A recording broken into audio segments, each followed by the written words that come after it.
Are we good to go, Anand? We can start. Sir. Hey, good evening, everyone, and welcome to yet another session of Startup Buzz. Hosted under the aegis of the CII Western Region Startup Subcommittee. As many of you know, we have the Startup Buzz session every Thursday on dot 5 p.m.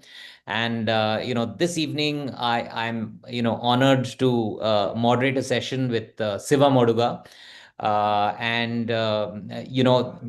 we as all of you know, he founded an agentic AI company some years back, and we'll talk about that. I don't want to give out everything as we start, right? But Siva, welcome. I know it's early morning for you, and thanks for taking the time out.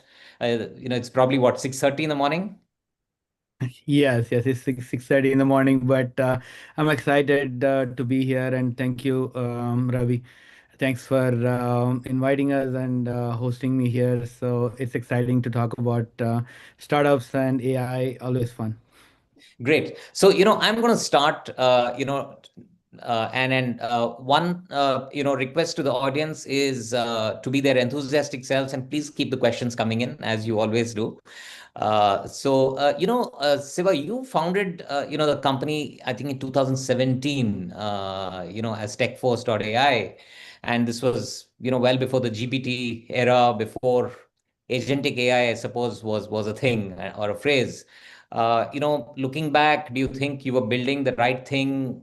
But was it before its time? Uh, you know, is it something that people were looking forward to at that time? Just thought would go back into the Yeah. past. So yeah, we have an interesting story around it. So we did not start off as I mean thinking about agentic AI or AI in general. So me and Vijay, we both come from enterprise world, and by the way, Vijay is our co-founder. But what we realized is we were doing the same tasks over and over again in multiple organizations as we are implementing things in and okay, let's try to solve the manual work that goes around in enterprises. So that is how we started SuperVT or Tech Force back in the day. But what we quickly realized is the manual work is not around structured data. It's actually around unstructured data, that emails that come in, the documents that somebody has to review, and that's work that is being done manually. So in that side, like we started building our own AI. We had, I mean, obviously there were NLP models, there were robotic process automation and things like that. But we actually combined all of them and built probably one of the first AI agents. We again, the term was not coined back then, so we used to call them e-workers. But that's where that's where we started, and it essentially does the same thing. And fast forward 2022, we when LLMs came out, we were like, wow, wow, we were building a smaller brain, and this is a bigger brain. Let me make use of this and build something even better. So that's how we got started. But in hindsight, I mean, the timing was amazing. We didn't realize this would happen, but I mean, pleasantly glad it happened.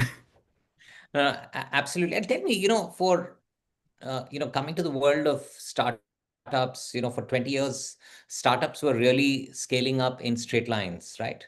Which means, more customers meant you needed to hire more people. That meant more capital and more time, also time intensive. Um, and in your context, what is a single assumption in this equation, which I just spoke about, AI has permanently broken or disrupted? Yeah, in my opinion, again, startups used to be linear, and as you said, like more people, more work is more people, and as you add customers, you have to add headcount to be able to support them. So that is the biggest thing that got disrupted with AI is the customer to employee ratio. Hmm. Because now using agentic AI and the tools that come with it, you are able to do a lot more than what you are able to do with one employee or one team member. So your productivity 10x. So now with a small team of 50 to 100 people, you could be a global company, which we are. And I mean, it was not possible maybe 5 years ago. Hmm. And That's the biggest change. that's the biggest change. And, whilst, some years down the line, it's quite evident, clearly you were sure what you were thinking about. But I'm keen to know from you, see, you are the world's first AI workforce company, right? Which means you're not selling software, you're actually selling AI employees. And in your words, you said you called them e-workers at that time, right? And the question really is, when you would have pitched to clients back then, when you started, uh, how did they take it? Because this would have been a totally new concept. Absolutely, absolutely, and it was a struggle. Like we had to explain how AI would affect what they're doing manually. But one thing definitely helped us in this journey is outcomes. So although technology jargon like AI, that's a little bit harder for organizations to grasp, but they understand outcomes. And the one thing that AI is delivering is outcomes. So if I tell somebody, hey, your team is spending 10,000 hours doing this one manual thing, which can be done automatically using AI, they get it. And that is what have been our initial successes, like back office, repetitive tasks. And that's how we started. And initially, when we were doing our own AI, it was 70, 80% efficient. And when we brought in large language models into the mix, they became 90, 95% efficient as a process. So yeah, it's always around outcomes and ROI for businesses. Yeah, so I thought maybe we should touch upon that a little more, dig a little deeper. And the question is, when this entire shift has come into AI employees, right? How does it change the accountability, the pricing power, and the entire enterprise psychology? Yes, that's a great question, Ravi, because people think once AI is there, like their responsibility or accountability would go down, which is actually the opposite. Now, I mean, a user would be more responsible for the work they're doing, because one thing is they're doing more work. At the same time, they are in command, or they need to audit the work that AI is doing. So that's where the differentiation comes in. And just taking example of Supervity, we actually built our platform around human in command. And what human in command means is, like, at any point of time, like, you can take over. And when in doubt, AI will always reach out to you to make that decision that it can learn from later on. So those are the things. And if you think about responsibilities in organization, there will be a shift from the responsibility of doing the work to the responsibility of validating, guiding, and eventually owning that results of the work. So that's the change. Oh, that's very interesting. And Siva, I'm going to take a moment's break to tell our audience. Firstly, by now you would have figured out, what Siva exactly does. He's really disrupted things, by introducing the concept of AI employees. Back then when he started, it was about e-workers, and this has been a paradigm shift. So, that's what our guest for the evening does. We have a few questions which Siva I'm going to pick up now. And to our audience, please keep them coming in. Is AI truly creating exponential startups, or is it just accelerating the same old economics? Yeah, that's a very interesting question, right? Initially, it would look like it. It is accelerating the work that is being manually done before. Now, AI is doing that work faster, probably cheaper, and things like that. But if you think about it, that actually leaves us as um, workers or employees of the organization to think better. Like now you have time to actually experiment. And also one of the other major things that AI has bring in is quality of work, right? So it's always there is a human error component of work. We always give I mean, it would be 3% or 5%, but when you automate that work, the quality of that process always improves. And that is a factor that actually like adds upon the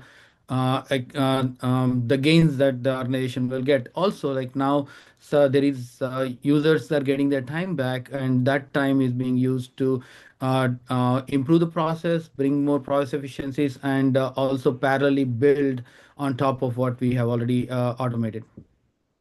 Excellent. And if we could, I'm just, in fact, you've led me into the next question, which is about trying to quantify a little bit. If you can give us one concrete function in an organization, say compliance or sales, and quantify that shift. So, for example, when you started off, let's say in 2018, what would any of these would have cost? And what does it cost now? And the second question is, uh, what is it that it can do today, which couldn't have been done in 2018 or pre your coming in? Sure. I'll take the first question. I'd give an example of finance, and we have again as Superviti, we build AI employees on our platform, and AI employees are nothing but your team member that can join your team and take over that manual repetitive work that nobody wants to do. So that is how we start. But you could have an AI employee in finance, you could have one in procurement, customer support. But taking an example of finance, we have built something called an APAI employee, which is stands for accounts payable, which is the whole process of getting an invoice, understanding the invoice, taking it all the way to payments. So this APAI employee that we have developed, we started rolling it out to like Fortune 500 organizations. And what we have seen is the efficiency started like 70%. So 70% of that manual work around that AP process, accounts payable process, which is ingesting invoices all the way to like making payments in either SAP or Oracle or some an ERP.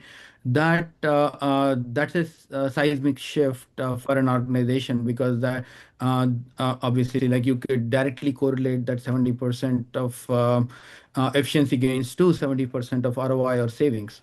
So that's the kind of shift that is coming and happening right now, and it will happen in most of the other fields, including customer support would be one of the biggest disruptors, because your level one, level two tickets can easily be handled by AI now.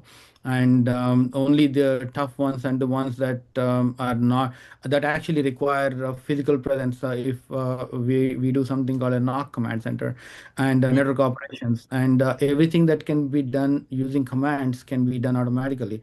The only tasks that are remaining is somebody going physically going in and plugging in the router, or like restarting something. So those are the ones that still we have to do. Yeah. Right. So that's very quantifiable. And, Siva, we have a bunch of questions coming in, which admittedly are not, on agentic AI and specifically this thing, but it's a little more broad based on AI. But I think let's take them. They have, some of That's these fine. questions are a little broader, and many of them are interesting. Right. So I'm just going to sort of start from the audience questions. Does AI reduce headcount dependency, which of course you spoke about, or does it simply shift where cost sits? So is it that you're reducing the headcount and therefore the employee cost, but that same cost is going somewhere else and sitting somewhere else? Yeah, that's an interesting concept. But what I feel, or what we have seen in the market is definitely there is a cost efficiency factor, and it is significant. So that because think about hourly rates, and the work that is being done versus like now it's all of that translates to like token count. And as you already know, the token cost is always raised to zero. Everybody's trying to cut down their token cost and try to get as much cheaper tokens as possible. And that is the efficiency gain that we will get is the token cost versus the same work that can be done with manually. That's a significant difference. I would say like 80 to 90% of difference right there. Mm-hmm. Thanks. And another question. Um, is AI actually lowering barriers to entry so much that it makes startups easier to start but harder to win? Yeah, that's an amazing question, and it's actually spot on. The barrier to entry has gone down, and now, I mean, just taking an example, I mean, you and me can probably start a CRM company in the next few hours. So yeah, definitely barrier to entry has gone down, but yeah, it has become harder to win. One thing is because the speed of innovation is high, but also like the competition is high because of the barrier to entry. There is a lot of competition, and there is and competition for each individual solution. So one example, we always thought about we are a platform, but we always thought like, why are we not doing a vertical solution, which is much more easier to build, maybe faster to start getting revenue.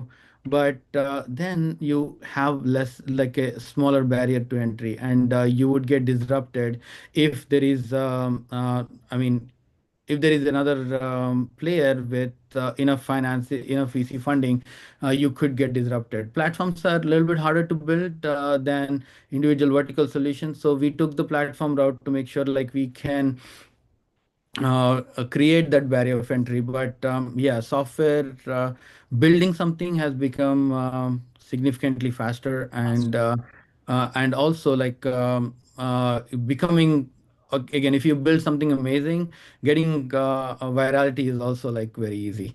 Absolutely. And We by have default, seen that. therefore, speed is no more a competitive advantage because Yes, yes, right, yes. it, And yeah, especially in a commodity space, right? So if you grow really fast and tomorrow somebody comes up with another shiny object, now people just like gravitate towards that. yeah, no, absolutely. Now, tell me, Siva, if in the scheme of things of AI workforce, if the revenue per employee then becomes meaningless because the employees are now AI agents, right? What in your view, what is the metric that founders should and VCs, what should they optimize for? Because if employee costs are already getting revenue per employee is already optimized thanks to AI workforce, then what should these people focus on? Yeah, I think, I mean, it is still partially true. Revenue per employee is still partially true because you would still need to quantify your revenue across like your organization. But I think the more opt measure would be how much output an employee is providing. So Hmm. how much output they are creating for a given task that they have. Think about like so now my manual work has converted to review and approve. So how much output I'm providing before I do one review and approve, right? Thinking about like maybe I'm processing 100 documents before I review and approve one document. So that's my output, and that is measurable. Instead of like obviously in the traditional world, I would have to review all 100 documents. Right.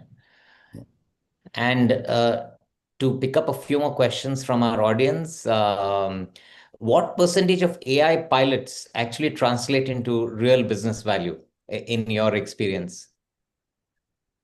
There is a again, like I have my view on this, but so when AI first came in, like LLMs were a thing, the first thing people got exposed to is ChatGPT, Mm. and that stuck with organizations as well. And the first experiments that they have done, or pilots that they have done, was around chat. I'll give you an example. Large organization has rolled out a HR agent, chat agent, and which is cool, great, because you could I understand HR policies. You could get how many leaves, probably, like it can also give you how many leaves you have and things like that. But there is, I mean, with all of that effort, what is the tangible ROI at the end of the day, right? It is maybe customer satisfaction or employee satisfaction. But when you actually look at a use case where there is a back office process where you have thousands of people doing tasks, and AI is optimizing that even to like 40-50%, that's a significant ROI. So picking the right use case matters when it comes to like when you're building or starting an AI pilot. And I think industry has realized that this metrics was probably from 2025, but 2026 has seen a shift in the kind of solutions, the complex solutions that organizations are building on top of AI, and getting more success. Ah, that's nice. And another question from our audience is, what business functions will be fully handled by autonomous agents first? Is it operations, customer service, analytics, or decision making? Or perhaps it could be any of these, I guess. Yeah.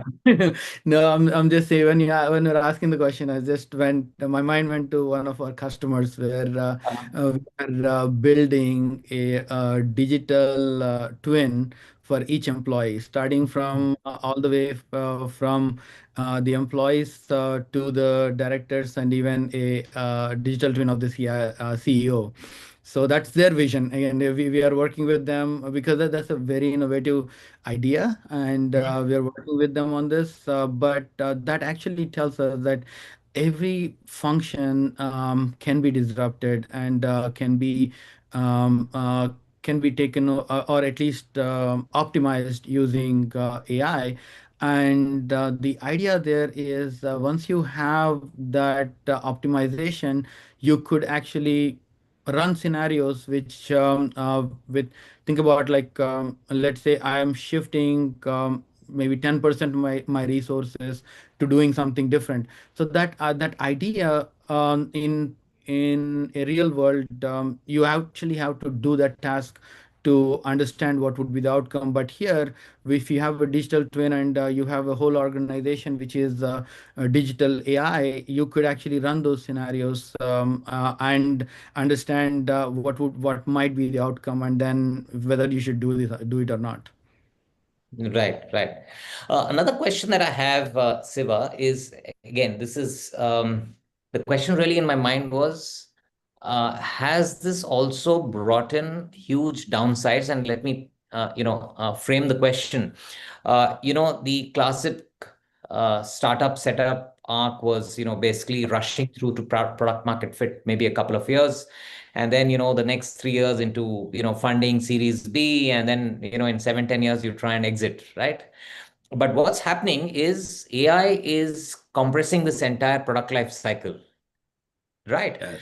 Now, the question is, while of course it's good, is there a massive downside, which means that faster scaling could also mean faster failure? And is there a likelihood, in your view, that this could therefore lead to a new category of rapid implosions that are happening? Because you're scaling up so fast, you know, unlike what you did classically, and then could you also sort of fall steeply and faster?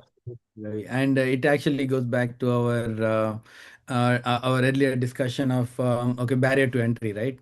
So that definitely is playing a factor. Like building something is getting much faster, but you still have this good go to market, and the categories are different. B2C and B2B are completely different, because B2B has that in-person sale barrier to entry, at least for now. So obviously B2C viral growth, we are already seeing that it's happening with like multiple companies. And so there is also one more factor that I want to bring into this is called stickiness, right? Stickiness of the solution, stickiness of the customer. Because if your solution is not sticky and they're dependent, the organization or the individual is not dependent on your solution, it's very easy to switch. Mm. So that's where if you see large SaaS solutions, they hold your data. So if your data and your business process, as long as they hold that, it is sticky and it is harder for organizations or individuals to move from their platform. So you have to think about startups that way. So are they like systems of record? Are they holding data, and is that creating enough stickiness so that they don't jump into like the shiny object that comes in tomorrow? So yeah, that's my my view. But yeah, rapid growth can also mean rapid implosion in some cases, and we are trying, as the AI startup ourselves, like we are trying to create that mode that doesn't allow us to happen to us. Yeah, but what you've said is very insightful, Siva. Fundamentally, this is so true, with or without AI. Right? The stickiness which you talked about is any product that you have, be it an AI enabled or non-enabled. If you don't have a strong, compelling product offering, which Yeah, hasn't created stickiness with the consumer, right? You risk, losing the customer, and true. that could lead to a fall, AI or no AI, right? Exactly. That I think that's the AI deeper. is only accelerating the both the process. Absolutely. I think AI is helping accelerate the process of scaling up. But fundamentally, what you're saying is that your product offering has to be very strong, create stickiness if you want to hold on to that, Growth, that's right. growth and so on and so forth, right? I think that that's very insightful, actually, what you said. Um, well, another question is, does agentic AI reduce the need for outsourcing and service industries? And what roles will humans play when agents can plan, as in AI agents can plan, decide, and execute? And Very the related question is, and I'm clubbing all three because I think they're related. Who is good. accountable if an autonomous agent makes a costly mistake? Absolutely, though this is a very interesting question, right? Because I mean, organizations and countries also are thinking about data sovereignty today, and they don't want to move their data outside their organization, outside their country, if it can be done. And Mm, outsourcing essentially does that. Like you outsource when you outsource your work, you also outsource your data.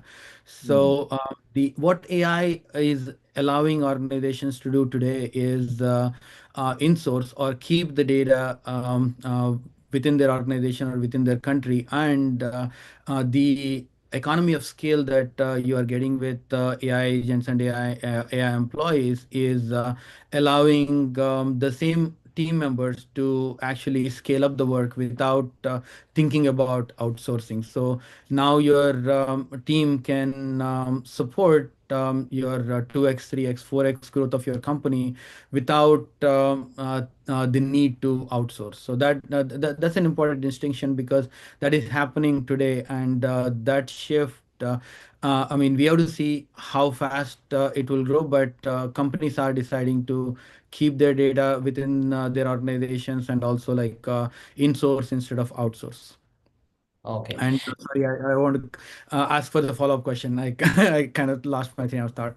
Who is accountable if an autonomous agent makes a costly mistake?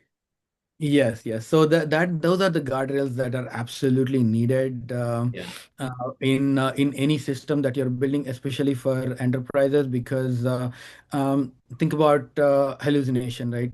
If a agent hallucinates 1 out of 10 times, an individual like me, I'm okay with it because I'm getting 9 times the benefit. But if an agent hallucinates 10% out of 100% in an environment where I'm doing millions of transactions. That's a 100,000 mistake. So that should not happen, and that is where guard having guardrails around AI is extremely important. And there should be, I mean, we personally put a lot of guardrails in terms of we have maker checker logics, we have human in command, we have rule based controls, and all of these things allow one or is only for one thing, right? When something happens, how do we catch it, and how do we move it to a human approval so that they can decide, they can look at what's happening and make a decision, and that decision uh, ties back to the accountability, because everything that is happening, you cannot hold AI accountable. So there would be a human counterpart who would be accountable for it, at least for now. I mean, unless the rules change and tomorrow there could be like another scenario where you have accountable AI by themselves. But for now, a human would be accountable for it. Hmm. And is there another question that's popped up is there data that compares human only versus human plus agent performance? And basically understanding the efficiency of this versus a combo of human plus Yeah. agent. And yeah, obviously there are several metrics, and also it depends on the type of work that is being automated, right? So you think about it, traditional data entry work. Data entry work, if you look at it, maybe 90 to 95% of that work can be done by AI, and 5% review and approve. That would 10x somebody's performance, versus a work that has a lot of variation and lot of needs a lot of human input. But regardless, I think the efficiency gains would come from like 2x to 10x range for the most processes. Hmm. Hmm. Uh, Another question, and again, a shout out to the audience. We have a lot of questions that are coming in, and keep them coming. We have another 15 minutes for the session. Another question is, how does agentic AI affect customer acquisition cost and lifetime value in measurable terms? So your CAC and LTV in measurable terms. Yeah, and that's a great question, because um in again, like as AI is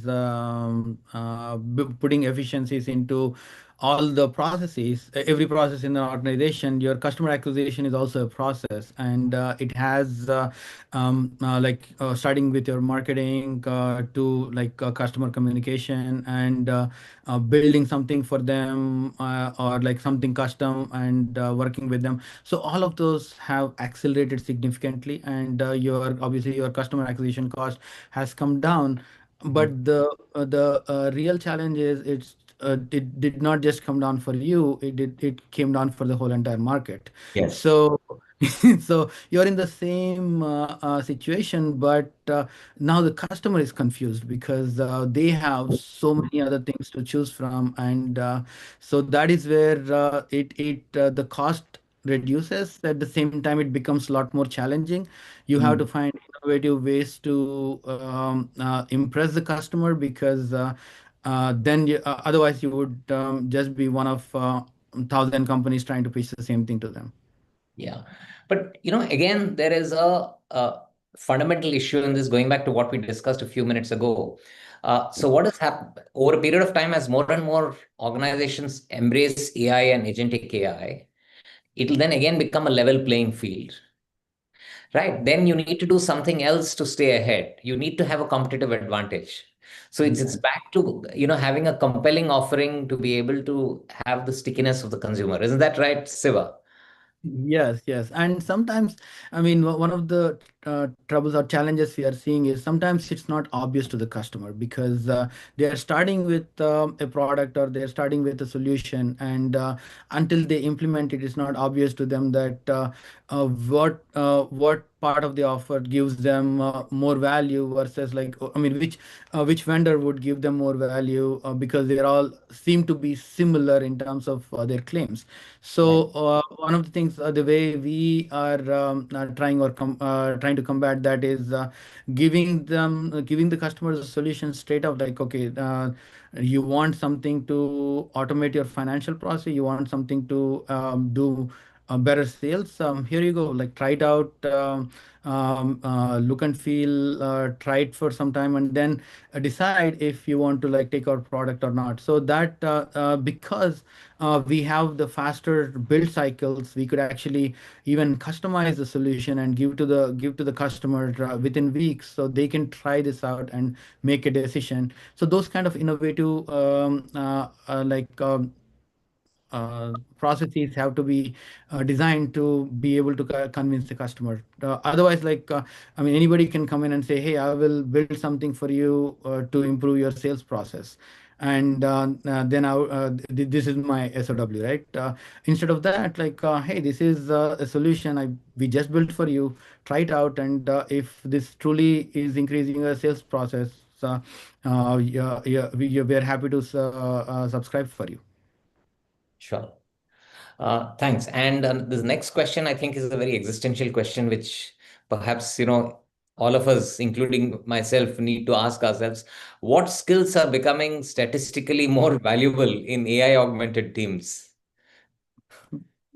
True, true. Again, like this is something that constantly is changing, and even I think about it as well, because I could be replaced by a digital twin any day, but but I feel the ownership and the risk and the ownership and the decision making will more and more will remain with us, and that is where I think the education or kind of focus should be, where how can you make a decision better, like how like understanding the process at a deeper level, like trying to identify if the AI is making a mistake, where how are you able to find that mistake. Hmm. So if you I mean this I mean, this gives us a takes me back to a really good example, right? Sometimes developers, what they do is you use like a cursor or Claude Code or something, and you literally like copy paste what you want, and never look at the code. Then just take that code and run it, and you get something, right? So that works like 1 out of 10 times, and so if you do that, you're not a good vibe coder. Like a good vibe coder is always somebody who has programmed, knows exactly how to build something, but uses AI to build it faster, Faster. faster, cheaper, stronger, right? So but you always go back and look at the code and know exactly what's wrong with it, or how do you change that. So same thing applies to this. So the skill should be like you still need to, although AI is doing the work, you still need to understand the work end to end, and that you have to be that subject matter expert who can evaluate and approve that skill. So the skill has to shift from doing the work to understanding it and mastering it at that level. Absolutely. I couldn't agree more with that, Siva. We spoke about another question is, you spoke about guardrails a little while back, right? Now, this question is about what do benchmarks say, past performance about the accuracy and error rates of autonomous agents compared to humans? So the error, if there is a defined process, this is how I think about it, right? If you could define process to an extent that there is no ambiguity, then your accuracy is like is near 100%. And the reason I say that is most of the business processes are well defined, Mm. and they allow you to do checks, like just going back to a finance example. If an organization gets an invoice, it doesn't get invoice in a vacuum. You don't have to have AI decide like, okay, is this the right invoice or not. I have tools, like I can go back to my finance application. There is a PO, there is a warehouse that receives goods against those invoices, and there are traces of those numbers everywhere. There are contracts that I could go back to and see that, oh, did this person invoice me right, or is this billing rate right, because did I contract with him the same way. So all of these pieces of information, gathering all of them and making an informed decision is what gives you that accuracy you're looking for. And when you try to do this manually, it's impossible. Like an organization which is receiving millions of invoices, there is no way that they can have people that can go back to each invoice, can go back to a contract and check, but AI Mm. can do that. So that's where continuous auditing, the quality of service, and everything would improve using AI. Sure. And I think, which is, of course, there's another question on, where do customers still demand human involvement based on usage data? But I think that's a question you answered in a different context a minute ago, that, the human mind is still required. AI just enables it to be done more efficiently and faster. Would that be correct? Exactly. Yes, yes, yes. And That is, perhaps at a lower cost and so on and so forth. that is true. That is true. Another question for you, AI native startups, Siva, they look incredibly efficient. But in your view, are they also more fragile? And to expand, if your economics depend on foundation models or API pricing, is this leverage or is it hidden risk? So I think my answer would be twofold, right? Obviously, foundation models are amazing, and it has the good part is it has become kind of a commodity. So I can pick and choose which model I can use and how I can work with. So that way, like my risk of using a foundation model and running a risk of like with changes in foundation model, running a risk of the company changing because of that is very low. And but at the same time, if you don't have a significant moat on top of for a native AI native startup, if you don't have a significant moat on top of the LLMs or the models, you would run a risk of getting disrupted, because development is faster, things are so you need to have that moat as a startup, and you need to be doing something significant on top of those LLMs for you to become a successful AI native company. Okay. So I mean, giving some examples on that is like think about a claims process in a hospital, like how do you process claims? So although it uses LLMs in the background, then there is a significant subject matter expertise that is needed from both from an insurance company perspective, underwriting, hospitals, and the jargon that needs to be learned. So if you build something around that and solve that problem, it is a moat that for another startup to replicate that, they need to have access to all of those things to disrupt you, right? So that's just giving an example there. Sure. I'm going to try and squeeze in two very quick questions, or other two questions for which perhaps there could be short answers. What's the one metric that you check every morning that tells you whether, Superviti is winning or losing? Oh, that that, that's a tricky question. But yeah, definitely like our closure numbers and pipelines. That's what keeps me up at night. But there are, yeah, definitely there are other metrics where we are doing number of events that we are doing and other things. But yeah, like closure is the single most metric that I guess every organization would be looking at. Absolutely. And my last question, as we've run out of time, is one piece of advice to a founder who's still building his or her startup the old way. Don't do it. Don't do it because I mean I'm serious because again we come from have experience in both the fields, right? We were a startup with who was building things whole way, and after Gen AI, when we switched to a vibe coding concept and kind of like started, our employees have fully embraced that. The efficiency gain is phenomenal. Sure. And I mean, now you cannot imagine yourself working without that efficiency gain. Now I'm expecting a solution to be completed within a week, whereas a similar solution would have taken a month or 2 months at least. I couldn't even imagine putting that on my project report. I mean, project plan that okay, this demo would be completed in a week. So, I mean, once you're used to that kind of efficiency gains, you cannot go back. And if somebody's starting, they have to start there because everybody else is at least a significant amount of startups are already there. Good. Thank you very much, Siva. Thanks so much for taking the time to do this. And especially because it's early morning for you. To our audience, a big, big thank you for all the questions. For being so enthusiastic. And just to remind you, we have the session, the Startup Buzz, every Thursday, 5 p.m. So to our audiences, a big thank you, and Siva, thanks once again for Thank you, joining Ravi. us. Thank you for having us. And thanks to the amazing audience and the questions. It was great. Cheers. Bye. Bye.